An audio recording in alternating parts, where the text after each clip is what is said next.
During a cost of living crisis, rising poverty and demand for food banks, and widespread strikes, it might seem an odd time for a Chancellor to be mulling lifting a cap on bankers' bonuses. It's actually not clear that getting rid of the bonus cap, which was introduced at an EU level in 2014, would result in higher banker remuneration than otherwise, or that it's been well designed from a financial stability perspective. We're told that the Chancellor is considering this move as a way to boost the competitiveness of the City of London, as part also of a wider strategy to boost the UK GDP growth rate. So would it do that? The whole idea behind it is, of course, that we will become more attractive to international bankers who want to come and work here. I haven't seen any evidence that we haven't been attractive to them. Even since Brexit, we seem to have done reasonably well in the financial sector in terms of having the talent that I think the financial sector wanted. Kwasi Kwarteng has instructed the Treasury to work to a specific GDP growth target, 2.5% a year.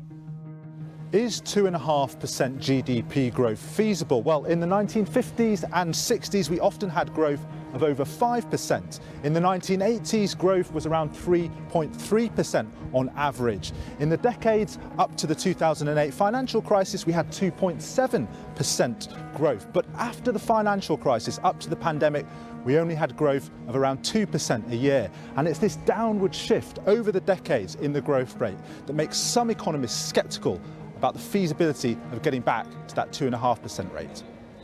The focus on growth, I think, is absolutely welcome. I think the challenge, though, is that actually when one focuses on the last decade, it's part of a much longer story. Growth has been slowing, productivity growth has been slowing for a number of decades.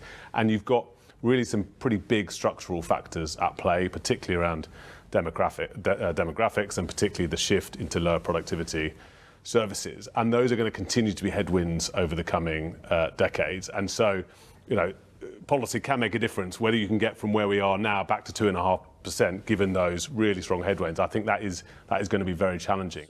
Immediately upon taking office, Mr Kwarteng sacked Tom Scholar, the Treasury's permanent secretary, its top civil servant. An unprecedented move, though one his supporters say represents a necessary break with a failed Treasury orthodoxy.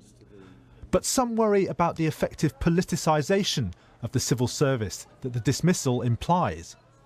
I think politicising the civil service is never a particularly good idea because, of course, first of all, you lose various skills. But the second thing is you need to give if you like, the confidence that the policies that are being introduced have had a proper cost-benefit done. I think there is a danger that the machinery that delivers advice will be not giving perhaps the right advice or not being allowed to give the right advice. And in my view, that's not good for the economy in the long term, because you may be making the wrong decisions, which are not going to lead to growth of the type that we like to see.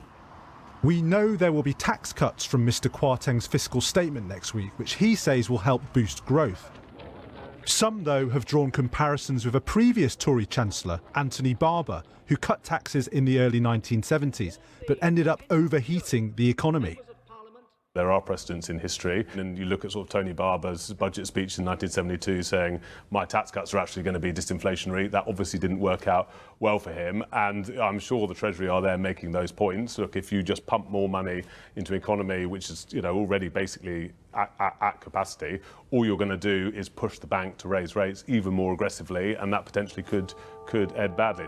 So, are we about to enter a new era of higher growth, or to relive a painful chapter of economic history? Next Friday, when the Chancellor delivers his fiscal statement, we will perhaps start to find out.